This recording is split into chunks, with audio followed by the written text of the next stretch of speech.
min amalin ahabbu ila Allah ta'ala min iraqatid dami innaha latati yaumal qiyamati bi quruniha wa aslabiha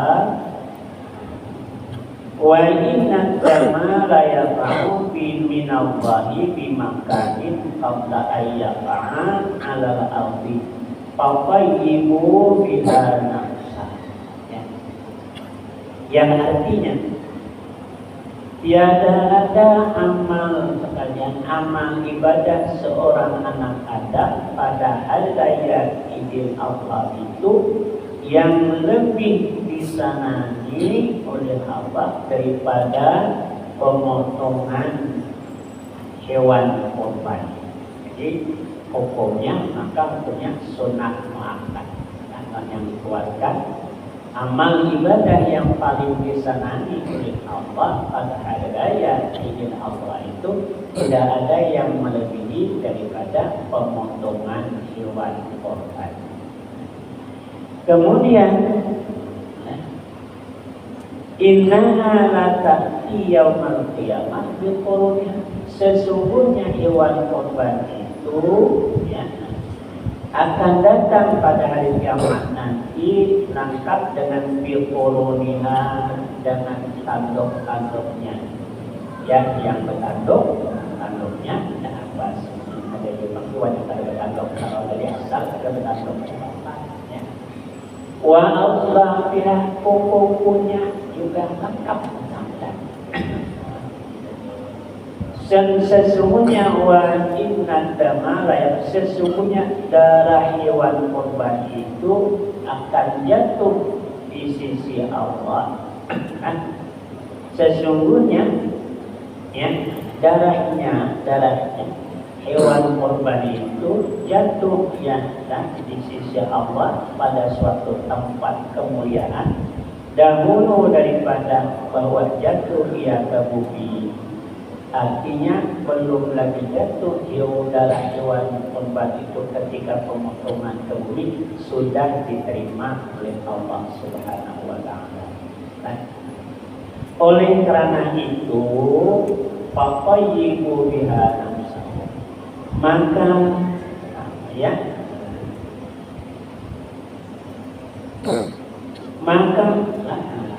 baikkanlah, sukakanlah diri kamu dengan korban itu.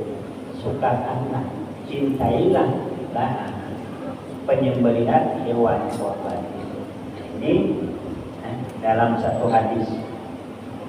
Kemudian yang berikutnya sabda Nabi, azimu dhahayakum fa innaha ala sirati maqayakum. Yakni perbesarkanlah oleh kamu akan sekalian hewan korban. Kalau bisa yang gemuk, yang besar, harganya memang mahal kalian. Besar gemuk karena bahwasanya ia jadi tunggangan kamu atas titian pada hari kiamat nanti. Yang fa'innaha ala sirati maqayakum, sesungguhnya hewan korban itu nanti menjadi kendaraanmu ketika menyeberang Shiratal Mustaqim. Ini dalam sebuah hadis Rasulullah SAW. Bahwasanya kurban itu hukumnya sunat muakkad pada hak kita umat Muhammad SAW yang merdeka, yang mukallaf. Jadi kalau anak-anak memang tidak sunat, yang belum baligh. Yang sudah baligh itu sunat muakkad, hukumnya dia merasyid. Kalau yang itu yang bila tidak sunatkan dua korban walaupun dia banyak hartanya apa sih. Tapi yang mukallaf, yang cantik, mampu, ada kemampuan, kalau menurut Imam Syafi'i adalah apabila dia lebih daripada makan pada malam hari raya dan siang adalah ya untuk dirinya dan untuk orang yang menjadi tanggung jawabnya. Untuk orang yang ia wajib nafkahi ada lebih cukup beli hewan, tapi maka ia sudah disunahkan memotong hewan korban. Kalau menurut Imam Hanafi, bila memiliki harta cukup sehisab, wajib. Ada bukan sunnah lagi, wajib hewan korban. Kalau nilai harta kita itu senilai sehisab, senilai 27 ayam emas kurang lebih, ya nilai harta kita itu maka sudah wajib melaksanakan ibadah korban. Ya, dalam Syafi'i sudah sunnah. Ya.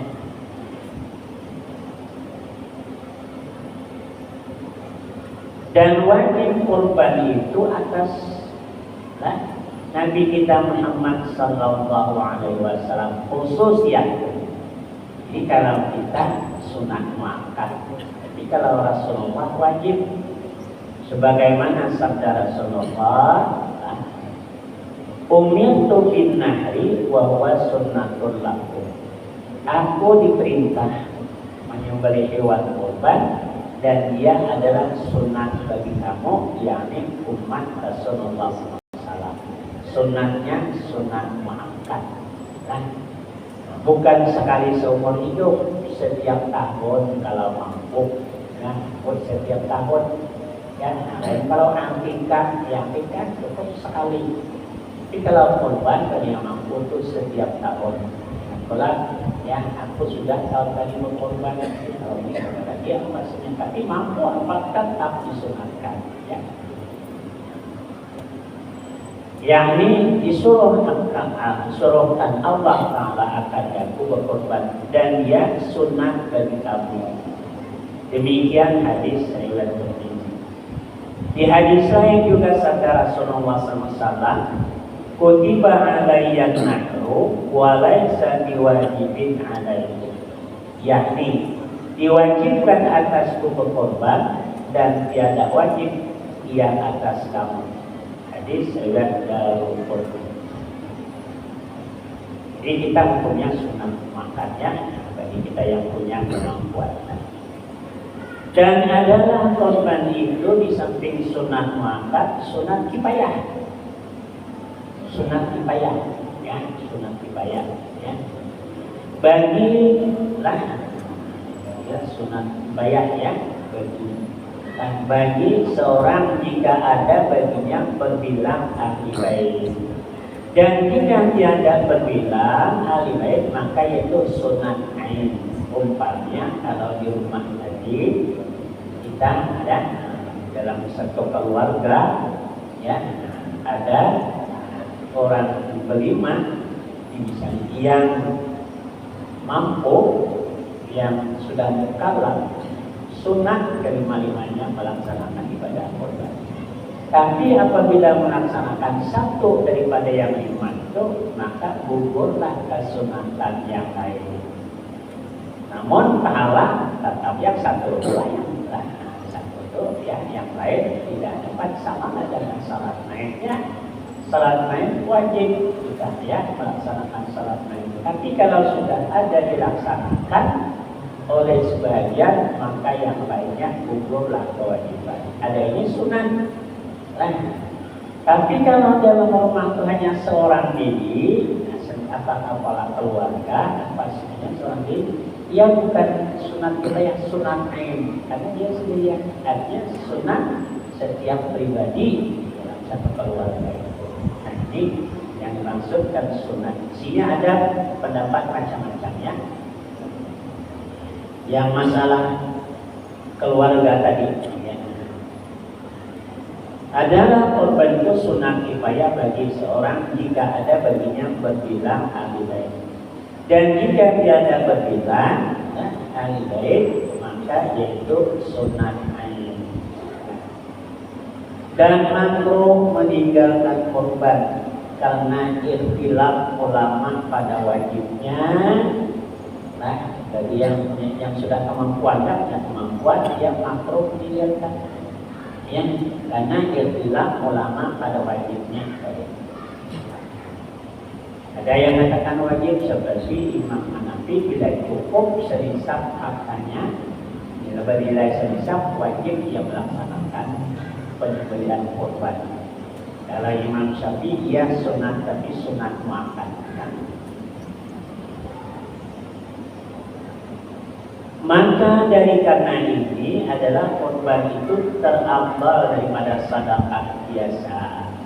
Nah, itulah saya tadi. Kalau sekarang kita potong lembu, sedekahkan pahala sedekah, tapi bukan pahala korban.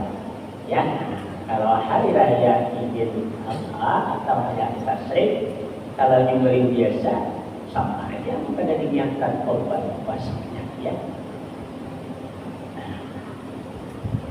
Bermula hasil perkataan yang tersebut di dalam kitab Tuhfah menurut Ibnu Hajar, bahwasanya yang dikehendaki dengan ahli bait tadi, di atas tadi, ya, ahli baitnya adalah sunnah kifayah.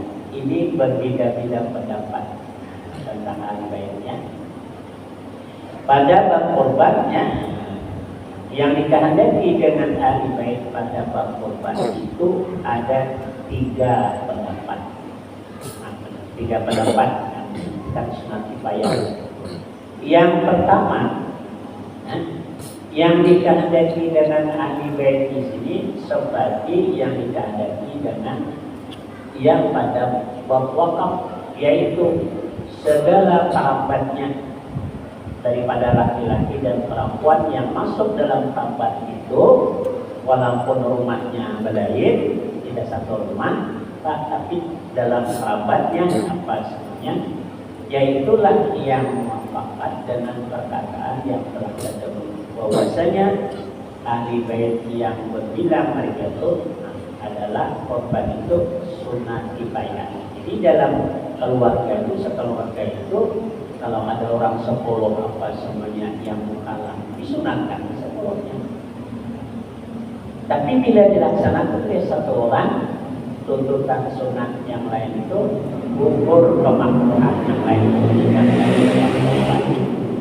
Namun pahala tetap yang melaksanakan. Berarti ada yang lain tidak ada. Itu yang pendapat yang pertama ya. Nah,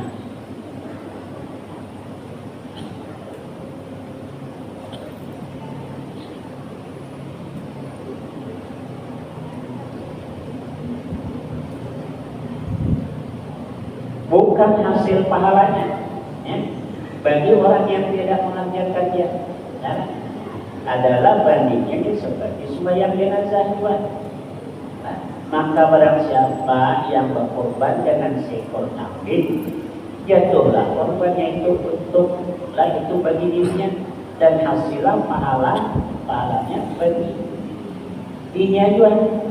Tetapi gugur tuntut dengan korban itu daripada ahli baitnya, dan tiada hasil pahala bagi sekalian mereka itu, melainkan apabila diniatkan bersekutu ya dengan mereka itu pahalanya. Jadi pahala boleh diniatkan. Kita berkorban ya. Kita yang korban kita lalu pahala ini kita niatkan kita almarhum bapak kita boleh, dan atau dengan istri kita, nah, tapi pahalanya aja ya. Tidak bisa satu ekor kambing itu tetap satu orang. Nah, diniat pahalanya aja bisa diniatkan bersekutu. Lah, artinya sama-sama pahalanya tetap, yang korban tetap satu ekor kambing itu tetap satu orang, bisa dua. Nah, ya. Sebagaimana Nabi pernah korban satu untuk Nabi dua potong dua, satu untuk Nabi, paling satu untuk umat. Nah, pahalanya aja ya. Nanti ada di situ ya. Dan masih pahala bagi sekalian mereka, melainkan apabila ya tidaklah tiada hasil pahala bagi sekalian mereka itu ahli keluarga tadi, melainkan apabila diniatkannya bersekutu ia dengan mereka itu pahalanya ya. Bermula kesimpulan dengan mengatakan sunnah berkorban bagi tiap seorang, dan tadi beliau itu menegakkan iakan bahwa yang dihadapi dengan ahli bait itu segala mereka ya, yang keluarga satu itu satu pendapat yang termasuk ya keluarga. Yang kedua pula bahwa yang dikehendakinya dengan ahli bait di sini barang yang menghimpun kan akan mereka itu nafkah. Orang yang wajib dinafkahinya itulah ahli bait. Jadi orang yang tidak wajib dia nafkahi bukanlah termasuk ahli bait kalau menurut yang kedua ini. Jadi dalam orang yang dia wajib memberikan nafkah istrinya, misalnya apa ya, orang tuanya yang susah, ibunya apa yang wajib dia beri nafkah, termasuk ya wajib apa sunnah. Tapi bila melaksanakan satu daripada mereka itu tadi gugurlah pengaturan yang lain. Itu pendapat yang kedua. Yang ketiga yang dikehendaki dengan ahli bait di sini yaitu segala mereka yang mereka itu dalam satu rumah saja. Satu rumah itu sifat walaupun bukan keluarga. Yang dalam satu rumah tinggal dalam satu rumah kita walaupun bukan keluarga, itu pendapat yang ketiga termasuk ahli bait. Inilah dimasuk tadi sunnah kifayah tadi. Lalu dalam satu rumah itu melaksanakan ada satu orang walaupun dia ada 3-4 orang yang sudah dewasa, yang sudah akil baligh, yang sudah mampu misalnya, lalu melaksanakan satu itu gugurlah tuntutan sunnah yang lain. Mas sekali lagi pahalanya tetaplah yang satu itu tadi kecuali diniatkannya ya. Suami ya, rumah tangga suami istri yang depan suami, lalu suami itu menyiapkan pahalanya sama dengan istri boleh. Istri berkorban diniatkan istrinya itu pahalanya samaan dengan suami boleh, tapi pahalanya dia ya harus sekali. Karena si kambing itu berdua bukan bisa ya boleh ya apa semuanya. Lalu kalau kita memperlukan orang yang sudah mati, kalau orang yang sudah mati itu kan dia bilang ulama. Ada yang mengatakan bahwa tidak sah korban orang yang sudah meninggal dunia kecuali ia sebelum meninggal ada wasiat. Ketika yang wasiat itu dalam keadaan normal, ya apa semuanya. Lalu ia ada berwasiat mau melaksanakan dalam korban belum sempat meninggal dunia. Hartanya ada, pastinya, maka itu bisa dilaksanakan. Tapi kalau dia tidak, pendapatnya kalau dia tidak ada berwasiat apa semuanya, ada katakan tidak sah. Nah, kita mau berbuat baik dengan orang tua. Mungkin orang tua susah, kemarin belum melaksanakan ibadah korban apa semuanya.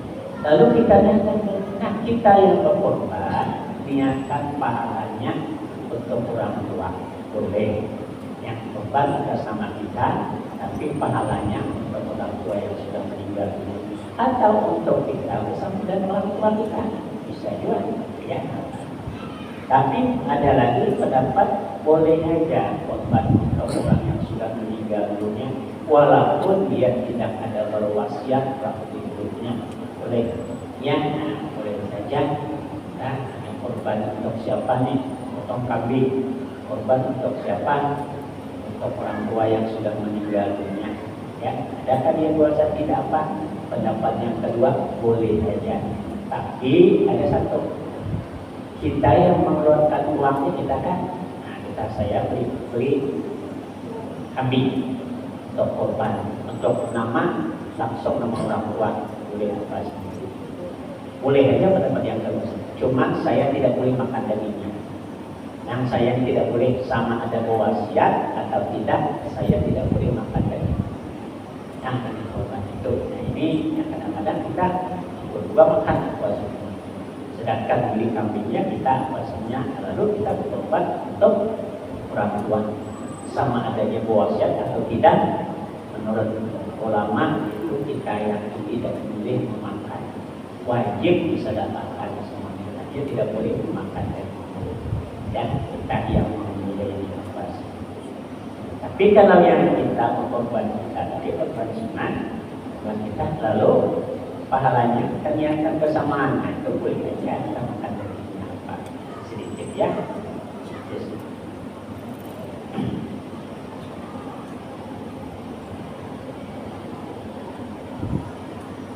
Dan tiada wajib kurban itu melainkan dengan nazar, seperti dikatanya ini. Hati-hati kita yang selalu kadang-kadang karena banyaknya tadi tidak mengetahui apa sebutan. Kalau dikatakannya lillahi alayya an udhiya bihadi, karena Allah Ta'ala wajib atasku berkorban dengan kambing ini. Ini itu penangguhan dengan kambing ini umpamanya, maka dia akan beli lagi maka ada di kambing lagi ya. Kalau katanya atau katakannya kambing ini aku jadikan untuk korbanku, sudah wajib jadinya, tidak boleh ditukar lagi kambing ya. Tidak boleh dijual lagi, wajib karena sudah ditakyirkannya ya. Dinyatakannya disebutnya, atau dengan ta'yin seperti katanya hadhihi udhiyah, ini korban atau dengan katanya ja'altuha udhiyatan, aku jadikan akan dia si kambing ini korban, maka dengan lafaz yang tersebut itu jadilah korban dengan umpamanya kambing itu wajib karena hilang miliknya kepadanya dengan nazar.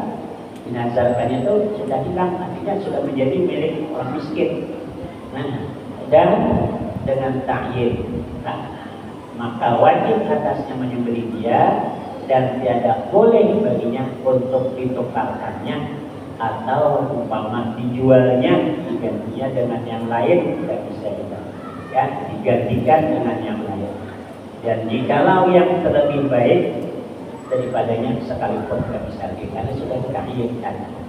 Nah, jikalau kita bawa kambing, ada yang bertanya, pagi kambing untuk apa? Untuk dijadikan korban, selesai kan? Sudah jatuh korban tadi. Nah, jadi bagaimana jawabnya kan? Untuk disembelih, ya, disembelih itu umum. Ini kebanyakan kita yang belum paham, sehingga mengatakan yang bertanya atau kambing baikan di depan rumah. Ada yang bertanya, Pak Haji, kambing itu apa? Untuk dijadikan korban. Ada yang sudah wajib, sudah milik orang miskin, sudah pindah miliknya kepada orang miskin untuk menjadikan korban. Atau misalnya kambing itu kambing korban, nah sama juga ya. Jadi supaya jangan salah. Yang bedanya itu apabila sudah menjadi korban wajib, haram kita makan dagingnya. Dan makan daging itu berdosa kita makan. Yang korbannya tetap sah, cuma kita berdosa makan dagingnya. Bilanya sudah menjadi korban wajib, namun korban sunat, maka disunatkan kita makan. Ya, sedikit ya, ya. Jadi kalau sudah ditakyirkan itu tidak bisa lagi diganti, walaupun diganti yang lebih baik, aku jual aja lah ganti yang lebih baik. Bahkan patah organisnya wajib juga,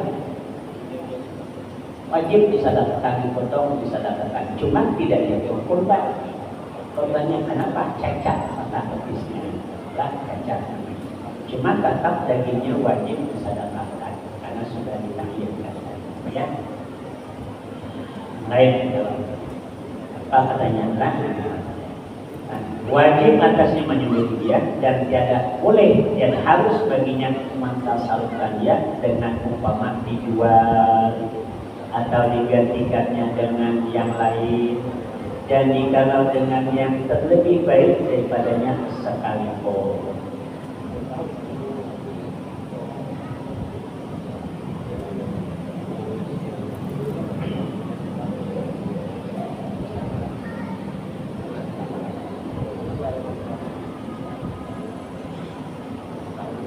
Kemudian lagi syahdan bahwasanya kambing atau barang sebagainya yang dibeli akan dia oleh seseorang dengan niat korban. Apabila ditanya orang akan dia tentang kambing itu, maka dijawabnya akan dia dengan katanya bahwa kambing ini kambing korban. Niscaya jadilah kambing itu korban wajib. Jadilah korban wajib. Dengan ta'yid ia jadikan kambing korban atau kau jadikan untuk korban kau, lah sama aja lah. Atau lah kambing ini untuk korban kau, atau kau jadikan untuk korban kau, atau kambing korban. Nah, maka jadilah korbannya korban wajib, ia tidak boleh lagi memakan dari yuzur dari. Nah, jadilah kambing itu kambing korban wajib dengan ta'yin, ya, wajib dengan. Maka wajib atasnya menyembelih dia dan mensedekahkan sekalian suku-sukunya, sekalian suku-sukunya dan lagi semuanya, kulitnya apa semuanya dibeli dijual. Nah, beli jadi korban itu sukunya, kulitnya dibeli dijual, bisa datangkan boleh diberikan kulit orang ada bikin daun boleh jadi begini, bikin daun semuanya boleh. Dan haram atasnya memakan suatu daripada dagingnya. Nah, seugianya hendaklah kita ketahui akan masalah ini, karena yang demikian itu telah jatuh yang pada kebanyakan daripada segala orang yang awam. Nah, kan orang awam banyak yang tidak tahu. Orang yang awam yang berkata mereka itu tatkala ditanya orang, ia menjawab bahwa kambing ini kambing korban. Padahal yang jahil kada tahu hukum bahwa itu menjadikan wajib. Padahal jahil mereka itu akan hukum yang hasil daripada perkataan yang tersebut. Dan disangka oleh mereka itu bahwasanya kambing itu korban sunat. Ya. Maka dimakan oleh mereka itu suatu daripada dagingnya. Dan terkadang bahwasanya kambing itu amalkan, dan terkadang bahwasanya tiada disembelih oleh mereka itu kajian, hanya ditasarkan oleh mereka itu dengan dijual ada jadi korban atau diganti dengan yang lain. Maka yang demikian itu tampak salah dalam ini ya. Waktu sudah sampai, wallahu a'lam bishawab. Amin ya Allah ya rabbal alamin. Bismillahirrahmanirrahim. Alhamdulillahirabbil alamin. Wassalatu wassalamu ala asyrofil anbiya'i wal mursalin sayyidina maulana Muhammadin wa ala alihi washabbihi ajma'in. Allahumma anfa'na bima 'allamtana wa 'allimna ma yanfa'una wa zidna ilma wa fahma wa hidayata wa tawfiqa. Rabbana atina fid dunya hasanah wa fil akhirati hasanah wa qina adzabannar. Sallallahu alaihi wa ala alihi wasallam walhamdulillah. Assalamualaikum warahmatullahi